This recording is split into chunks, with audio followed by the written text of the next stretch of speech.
This is Drew with thepodcastingstore.com, your one-stop shop for all things podcasting and remote learning. Today I get to do something cool that I haven't gotten to do nearly enough of, and that is record a podcast.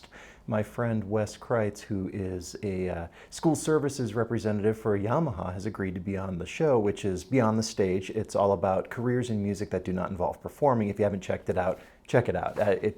It's a project that I'm really excited about, and I'm glad to be finally getting it off the ground.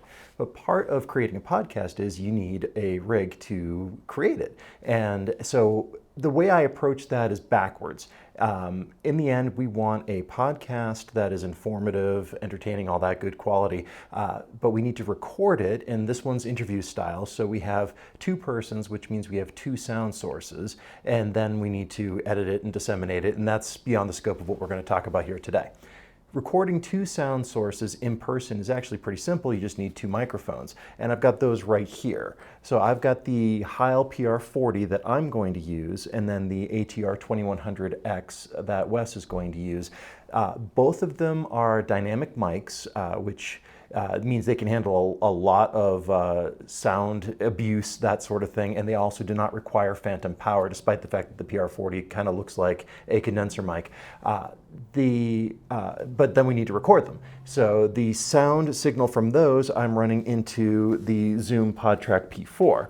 What I like about the P4 is I can record them together, but then when I get back to the files on my computer, I'm going to edit them in Audacity. They record as separate sound sources, which means I can individually edit each track, which can be super useful. I don't have a dedicated podcasting studio here at the store.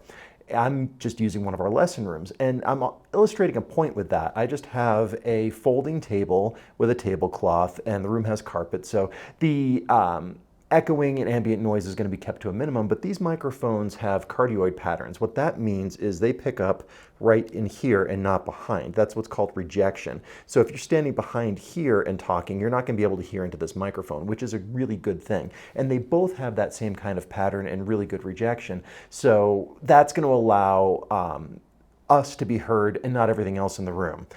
The other thing is I put the table here mostly to hold the equipment, but also for comfort's sake.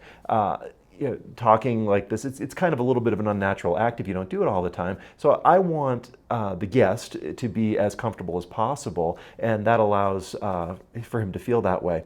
But with that, this is not the sturdiest table in the world.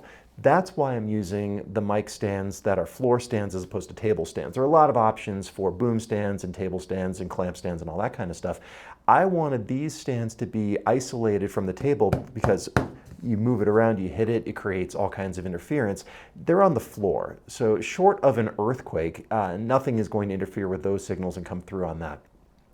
And then headphones. These are here for me.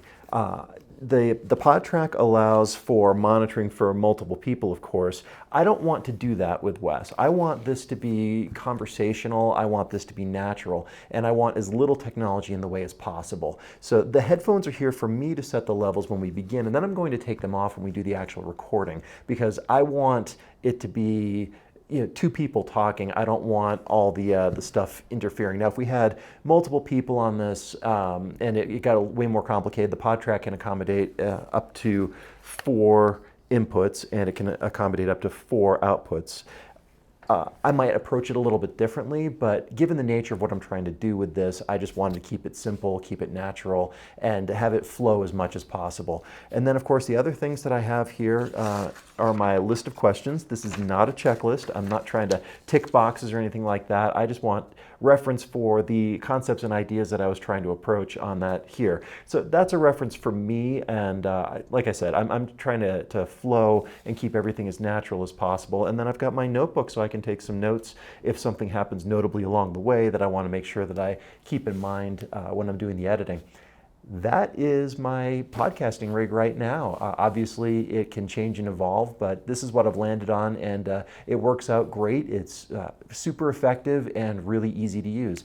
Hope you found this informative, and thank you for watching. If you're facing a unique problem with podcasting or remote learning, we can help.